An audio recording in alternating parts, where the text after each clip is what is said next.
안녕하세요. 오늘 방송 주제는 북한 여군 장교가 사기당하면 벌어지는 일.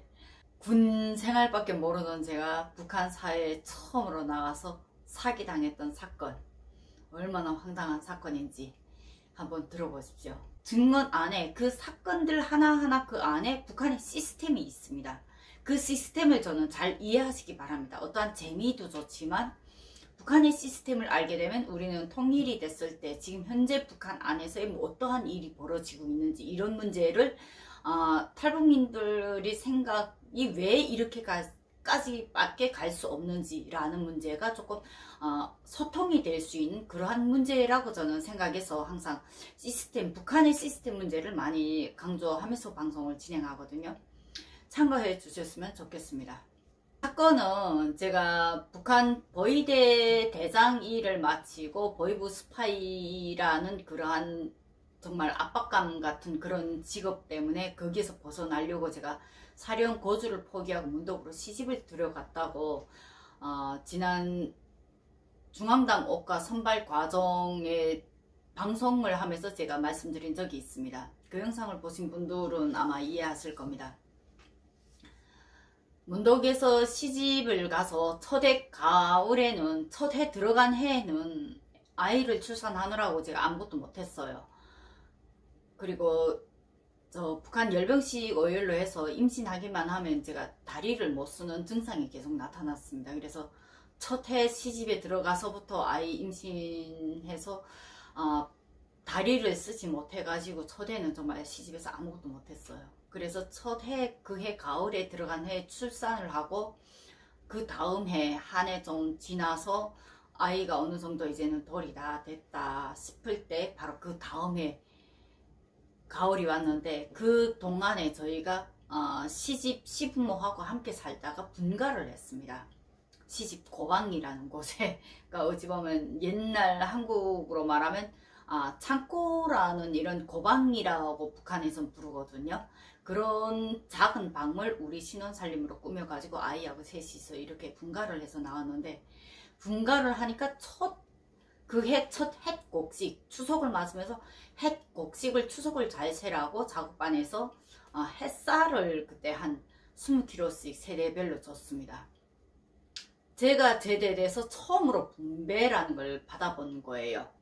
그러니까 이게 햇곡식으로 주지만 이게 가을에, 연말에 가서는 분배해서 이 곡식을 자르거든요. 그 분배 곡식을 먼저 준 개념이었습니다. 그래서 항상 추석 때는 햇살로 모두 제사를 지내게끔 작업반들에서, 많은 농촌들에서 그것이 오래된 관례였더라고요. 시집가서 처음으로 제 손으로 햇곡식 20kg를, 쌀 20kg를 받았습니다. 근데 그 쌀을 다 먹을 수 있냐? 그 쌀 가지고 우리는 또 더 오랜 기간을 버텨야 되기 때문에 쌀 10kg만 남겨놓고 10kg만 들고 제가 장마당을 나갔습니다. 장마당에 나가서 쌀 10kg를 옥수수로 바꾸려고 했어요.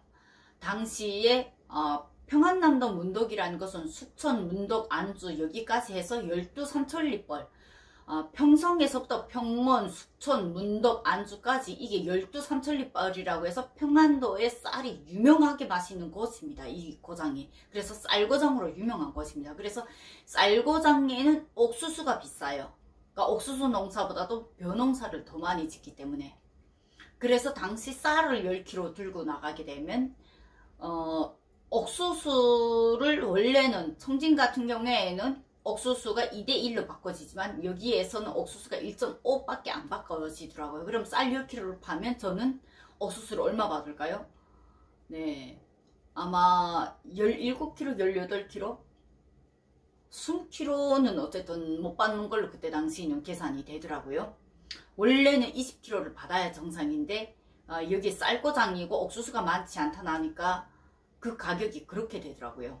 결국은 식량을 들고 장마당에 나갔는데 그 감정이 참 묘하죠. 그러니까 여지까지는 군인으로서 계속 장마당에 나가서 뭘 사기만 했지 내가 직접 팔아본 적은 없습니다. 처음으로 장마당에 나가서 팔 줄 모르면서 팔아서 내 딴에는 살림을 한다고, 형님이나 시집에서 하는 그 살림 방법을 보고 따라 배운다고 제가 나갔는데 이게 지금 사기다 가상인 거예요. 가장 저한테 큰 충격이 뭐였냐면 제대 군인으로서 여지까지 많은 대우를 받았습니다. 제대 군인도 아니고 제대 군관으로서.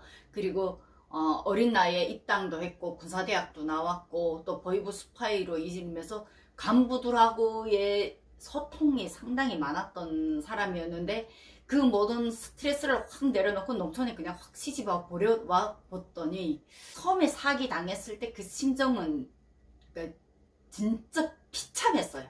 너무 비참했어요. 아, 나한테도 이런 얼빠른 모습이 있었구나 라는 걸 내가 처음으로 충격을 받았거든요. 정말 장마당에 탁 나갔는데 그때 쌀을 10kg를 팔려고 이렇게 쌀을 판매하는 매장들이 다 따로 있더라고요. 거기에 쌀을 탁 넣고 쌀을 판매하려고 섰을 때 일단 제가 사기꾼들한테 왜 제일 처음에 타켓이 됐는지 문제가 가장 우선일 겁니다. 당시 제 복장이 부대에서 그냥 제대돼 온 지 이제 1년밖에 안 되고 그리고 사복이 거진 없고 군복인데 군복에서 연장만 뗀 군복이에요.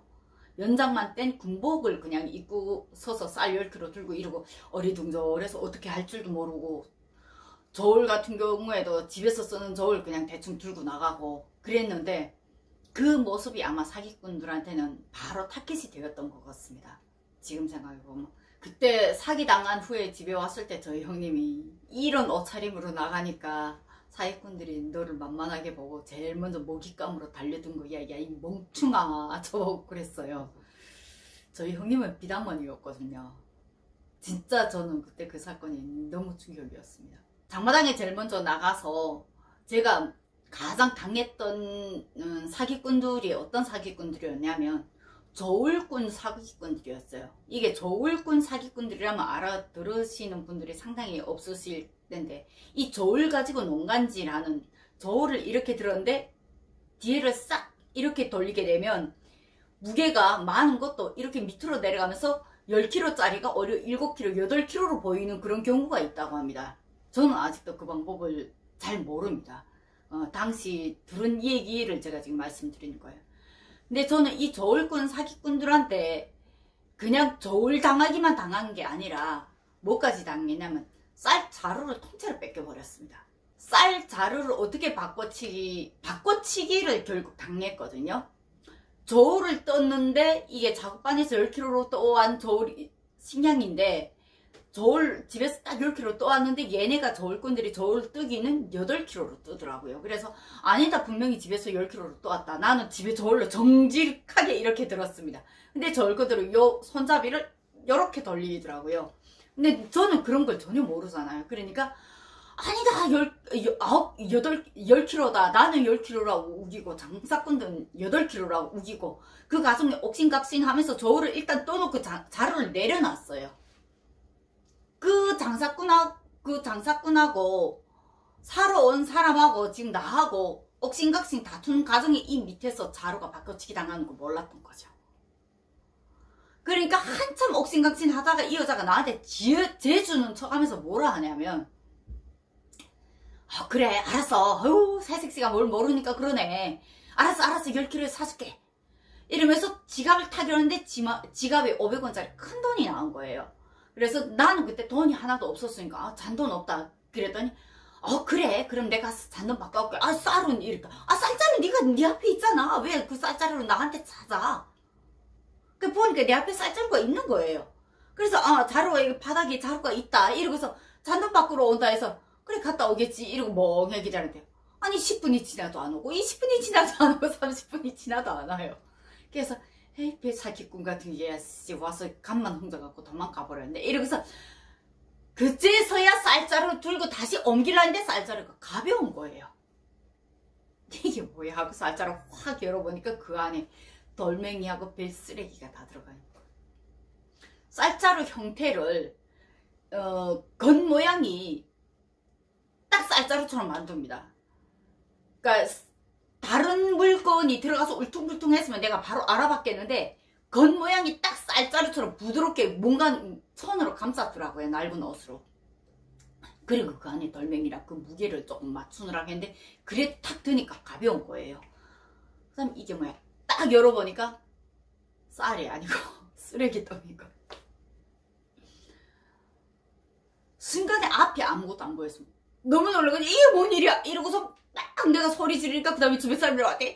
아이고야 어떻게 색이 당했네. 아이고야 어떻게 색이 당했네 이런 거예요. 나는 뭔 영문인지도 하나도 모르고 나 그 여자 찾을 수 있다. 못 찾는다는 거예요 사람들은. 그래서 아니다 난 기어이 찾는다. 그때 당시에 제 자존심은 니네 감히 나를 속여?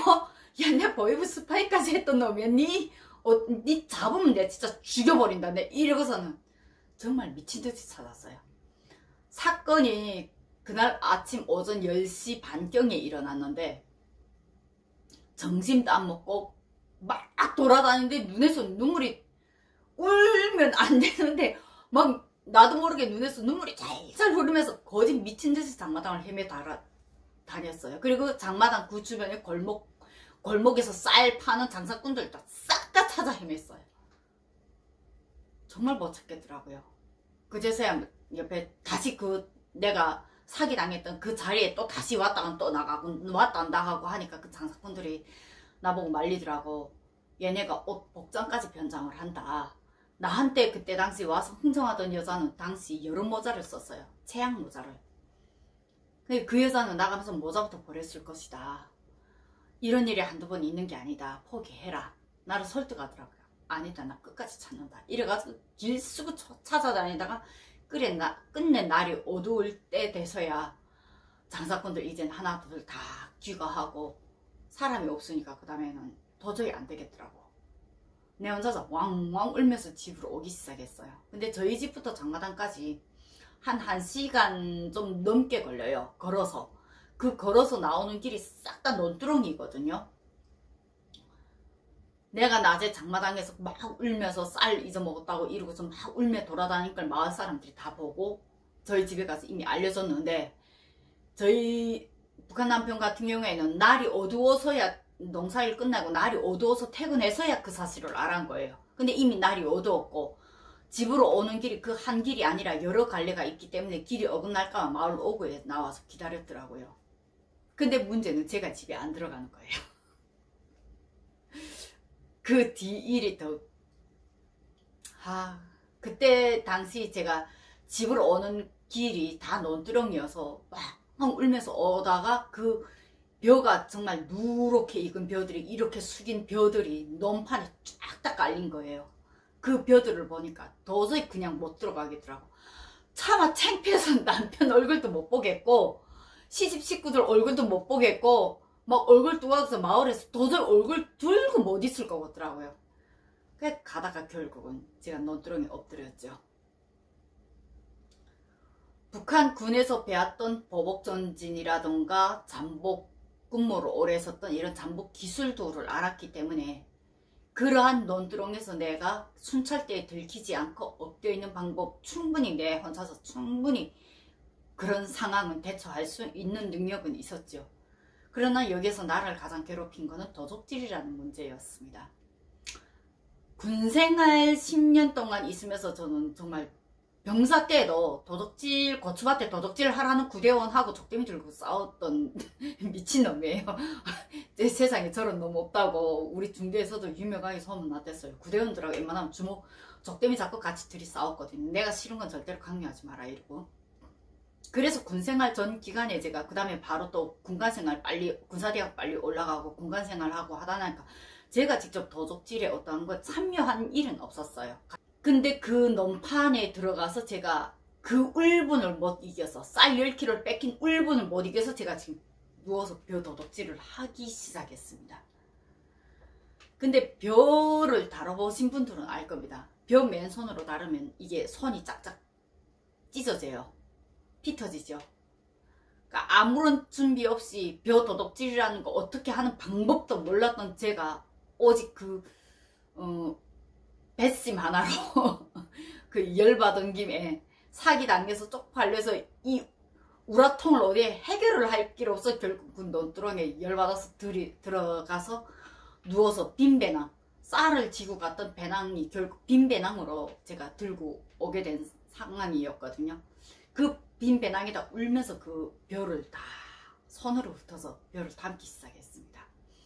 정말로 한 10번, 20번 하니까 그때부터 이 손바닥 이게 손마디 여기가 벌써 다 쫙쫙 찢어지더라고요. 근데 얼마나 덕이 났으면 내가 피 터지는 거 알면서 같이 그거 계속 훑었어요. 날이 어둑어둑해서 한 7시부터 제가 배후기 시작해서 한 3시간 정도를 훑어온 것 같아요. 그래서 아픈 거 하나도 모르겠더라고요. 계속 울면서 계속 훑었어요. 울면서 그걸 훑는 동안에 가장 먼저 생각났던 게 뭐냐면 돌아가신 부모님이 저한테 했던 교육이었습니다. 사람이 인생에서 가장 하지 말아야 될 3가지가 있다. 첫째, 도둑질. 둘째, 거짓말. 셋째, 바람 피우지 마라. 저희 부모님이 그걸 가르쳤댔어요. 얼마나 못된 장난했으면 저한테는 진짜 엄하게 그런 규칙들을 상당히 많이 알려주셨거든요. 나중에 군복을 착 입을 때 저희 군복 입고 부대로 딱 떠날 때 양아버지가 경성역전에서 저한테 한 말이 있어요. 아무리 배고파도 도둑질은 하지 마라. 그래서 군복 벗는 그 순간까지 그 약속은 제가 지켰습니다. 군사복무 10년 그렇게 죽을 고비 넘기면서 그렇게 어려운 고비 넘기면서도 지켰던 약속들이 그 순간에 다 깨지더라고요. 그게 제일 비참했어요.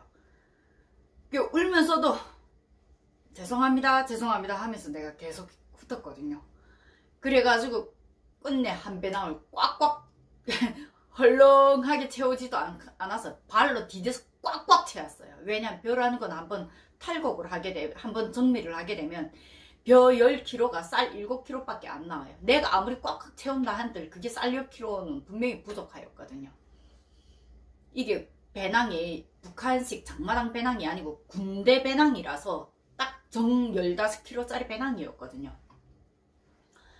결국은 그걸 하고 그 다음에 그 밤에 순찰대에 걸리지 않게 내절로 그냥 신발 벗고 맨발로 소리 없이 조용히 해서 집으로 딱 들어왔는데 대문 밖에서 기다리다가 저희 신랑이 애 우니까 그때 딱 들어가서 애 보고 지금 우물가에 딱 나와 앉아있는데 내가 적적 뭐가 맨발에 차박차박하게 들어온대요. 신발 소리하고는 다르거든요.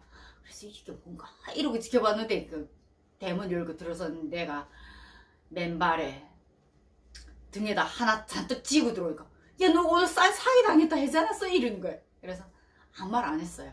그 토막에다 쌀을 몇 배낭 탁 집어 던지고 집안에 들어가서 턱 앉아서 그 다음부터 울기 시작했는데 울면서 손이 이렇게 가다니까 내 손이 피투성인 게 그때야 남편이 발견한 거예요. 그 다음에 배낭을 딱 열어보니까 벼를 도둑질해 왔 거예요. 그때도 제가 중앙당옥가 선발가정 이 얘기를 하면서 제가 말씀드렸잖아요. 리에 유일한 젊은 부부당원이 우리였습니다. 그래서 누구보다도 리에서도 모범적으로 저거 했는데 야 너 어찌라고 표를 다 도둑질해와 이랬는데 그 손이 피투성이지 막 이러니까 너무 기함을 해서 그때 시집 식구들 다 뛰쳐나와서 보고서 너무 기함해서 딱 한마디 하더라고. 야 밀어내도 보통 밀어난 놈이 아니구나. 그때 시집에서 된장 발라주고 붕대 발라주고 이런데 밤새 내가 울어서 너무 벨이 나서 그 울분을 이겨 못 내가지고 어쩌다가 그런 멍청하게 나가서 세상 똑똑한 신용을 다 하던 놈이 거기 나가서 그렇게 쌀을 도둑을 맞췄냐고. 저희 형님이 그날 저녁에는 모르고 있다가 저희 신랑이 북한 남편이 아침에 일어나서 형님 내 집에 제일 먼저 뽀로로 올라가서 고소질을 한 거예요. 이러고 어젯밤에 늦게 들어왔는데 온 손이 피투성이가 돼서 벼를 한 배낭 채워가지고 왔다. 저희 형님이 정신없이 두수목 부러지고 내려와서 상태를 보더니 야 이 미련곰퉁아 벼도둑질이 아무나 하는 건 줄 알아? 그것도 방법이 있고 거기에도 다 도구가 있는 거야 이러는 거야. 요지까지 시집 들어와서 애 낳고 집에서만 얌전히 있었고 오직 당원이라고 그 정직한 그런 반듯한 이미지로 있었기 때문에 누구도 시집 식구들이 저한테 벼 도둑질 해야 된다 이 농촌에서 뭘 어떻게 해야 되는 이걸 아무도 안 알려줬던 거예요. 그러니까 일단 그것부터가 문제였던 거예요. 그래서 야 이제부터 얘 교육시켜야겠다 이래가지고 그때부터 저희 형님이 장마당 나가면 주의해야 될 장사꾼들 사기 문제라던가 그 다음에 벼 도둑질을 할 때 도구가 있는 게 이렇게 빡빡이라는 이런 도구가 있더라고요. 이런 얇은 양철판을 동그랗게 이렇게, 그게 지금 맥주 캔 같은 그런 걸로도 만든대요. 그래서 그런 거를 그냥 벼를 이렇게 다 비닐 방막 같은 거 바닥에다 놓고 이렇게 빡빡 긁는데요. 그리고 벼 단으로 채가 도둑질을 해봤을 때는 집에서 또 이런 톱날식의 그런 데다 탁 놓고 이렇게 쫙쫙 붓는 그런 도구가 다 있다고 하더라고요. 그러면서 그때 처음으로 형님네 집에 가서 그런 도구를 하나하나 보여주는 거예요. 신세계였습니다, 저한테는. 맨 처음에 북한 시집에 간 첫 해에, 그해 겨울에 탈곡할 때 형님이 저희 부부 보고 한 소리가 있어요. 너네처럼 겨울에 통잠 자다가 버릿고개 때는 굶어 죽는다. 이 말을 맨 처음에 이해를 못했어요. 그리고 첫 해에는 당원 부부고 우리의 점에 또 그런 신분이 있었기 때문에 많이 보호를 받았습니다. 배급도 우선적으로 배급을 줬고, 근데 모든 제대군인들이 다 그렇게 주지는 않는다고 하더라고요. 그래서 그때 당시에는 리당에서나 그런 작업반에서 리당 지시로 해서 작업반에서 특별하게 우리 공급은 우선적으로 상당히 많이 주는 방향이었거든요. 그러다 보니까 1년이 넘도록 저는 그 농촌에 가서 1년이 넘도록 저는 정말 어려움을 못 겪었고 상당히 조금 편안하게 지낸 거죠. 예, 형님이 야, 남의 집 새색시들은 야, 시집 온 첫 해부터 야, 논판에 나가서 벼도둑질 하느라고 혈압이 돼서 뛰어오른다는데 너는 너무 행복해서 문제다, 이러면서 이제부터 배워라. 그러니까 그 사건이 온 뒤에 다 소문났댔어요. 진짜 쪽팔려서 그 다음 당원생활총화 저거 나갈 때 막 안 나가야겠다고 했다가 도저히 안 되겠더라. 그래 할 수 없이 나가서 끝내 한마디 들었댔거든요. 결국 그때 당시에 이런 문제를 제가 겪으면서 북한 농촌에서는 1년 내껏 농사를 지었지만 가을에 가선 분배를 제대로 안 주기 때문에 결국 가을철에 먹고 살기 위해서는 도둑질을 할 수밖에 없다. 이런데 여기에도 룰이 있더라고요. 첫째로 개인집의 논밭이나 개인 농작물은 도둑질을 하지 않는다. 그 농촌에도. 그리고 도둑질을 해도 내 작업반 벼는 안 건드린다. 웃기죠? 내 작업반 벼를 안 건드리고 다른 작업반 다른 농장 벼를 도둑질해 온다. 야, 저 상당히 놀랐댔어요. 그래서 이 안에 상당한 룰이 있구나. 예, 북한 군인들이 식량 보충을 위해서 가정집에 이런 가축물들 도둑질을 할 때도 제가 룰이 있다고 방송한 적이 있습니다. 북한 군인들 문제. 북한 농촌에도 그런 룰이 있더라고요. 그래서 이러한 북한 안의 농촌 시스템을 보게 되면 지금도 1년 내껏 농사를 하지만 결국은 가을에 내가 농사 지은 걸 내가 도둑질을 해서 딜에 와야 먹고 살 수 있다는 이러한 아이러니한 현실이 있다는 거 아셨으면 좋겠습니다. 오늘 방송 어떻게 보셨나요? 예, 북한 여군 장교가 사기당하면 손에 피투성이가 되도록 벼를 도둑질하는 그러한 일도 발생한답니다. 북한의 제대군인들, 제대군관들, 특히 군복을 입었던 사람들이 사회에 진출됐을 때 가장 많이 사기당하는 부분이 바로 이러한 장마당, 그리고 돈 문제, 집 문제, 많은 문제들이 사기를 많이 당합니다. 왜? 오랫동안 군생활만 했기 때문에 사회물정을 전혀 몰라요. 저 같은 경우에도 학교에서 바로 학교 졸업하면서 바로 군대를 나갔기 때문에 사회 시스템을 전혀 모르는 그런 상황이 발생됐기 때문에 사회에 맨 처음에 진출했을 때 거기에서 부딪히는 많은 시행착오들은 엄청난 문제를 겪습니다. 그때 지금까지 군에서 우리가 지키고 있었던 그 나라에 대한 자긍심, 자부심, 그리고 충성심, 이런 문제가 많이 깨진다는 거죠. 제가 당원이 된 걸 제일 먼저 후회한 때가 바로 그 문덕 농촌에 시집갔을 때였습니다. 그 다음 해를 첫 해를 그렇게 겪고 그 다음 해 봄부터 벌써 식량난이 시작되니까 딱 1년만 봐주더라고요. 그 리에서도. 그리고 그 다음 해부터 식량난이 겪어지니까 결국은 제가 인조고기밥 장사하는 방법을 배워가지고 인조고기밥 장사를 했는데 불악당 비서가 저보고 뭐라 하냐면 당원이 장사를 하냐고. 이래서 제가 열받아서 뭐라고 할게요. 당원은 떠돌아다니는 공기를 먹고 사냐고. 당원이 먹고 사는데 지장이 없어야 비당원들 앞에서 제일 먼저 모범적으로 농장 생활을 할 거 아니냐고. 모범이 될 거 아니냐고. 근데 당원이 먹고 못 살아봐요. 그 모범 활동 누가 하냐고. 배고프면서 해요? 배고프면서 그게 돼요? 이러면서 제가 싸운 적이 있습니다. 그리고 집에 들어와서 처음으로 야, 내 당원인 게 진짜 후회되네. 그 말을 해가지고 저희 신랑이 깜짝 놀랐던 일이 있었어요. 북한의 농촌 생활이 그렇게 정직한 당원이었던 저를 도적으로 내몰고 심지어 당원인 걸 후회하게까지 만드는 그러한 상황을 만들더라고요. 북한에서의 이런 도적군들에 대한 이런 트라우마가 있다니까 한국 와서도 정말 슬픈 에피소드들이 상당히 많이 발생됐어요. 한국 와서 민영이 출산 후에 가족여행을 갔는데 낮에 수영을 하고 젖은 옷을 빨아서 밖에 널고 자잖아요. 남편은 들어가서 자자고 하는데 저는 밤새 빨래를 지키고 있었습니다. 빨래 도적 맞출까봐. 결국 밤 12시 지나서 내가 빨래를 벗어서 나는 걸 우리 신랑이 알게 된 거예요. 자다가 옆에 보니까 옆에 헝에서 일어나 보니까 내가 방 안에 없어서 밖에 나와봤더니 밖에서 이러고 빨래 지키고 이러고 앉아있었더니 저희 남편이 막 화를 내면서 미쳤냐고 이러면서 빨래 도둑질 안 해간다고 했는데 내가 말 안 듣고 그냥 앉아있으니까 빨래를 다시 딱 걷어가지고 방 안에다 널어놓고 자 이렇게 되고. 그게 한국 와서 민영이 돌전이에요. 민영이 출산하고 휴가를 처음으로 이런 야외 휴가를 여행을 가가지고 여름 휴가 가서 물놀이 하고 있었던 사건이었는데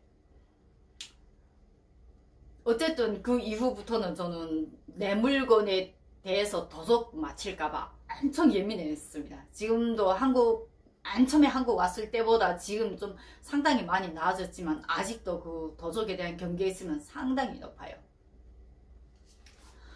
네, 탈북민들의 정착 과정 많은 일들이 많죠.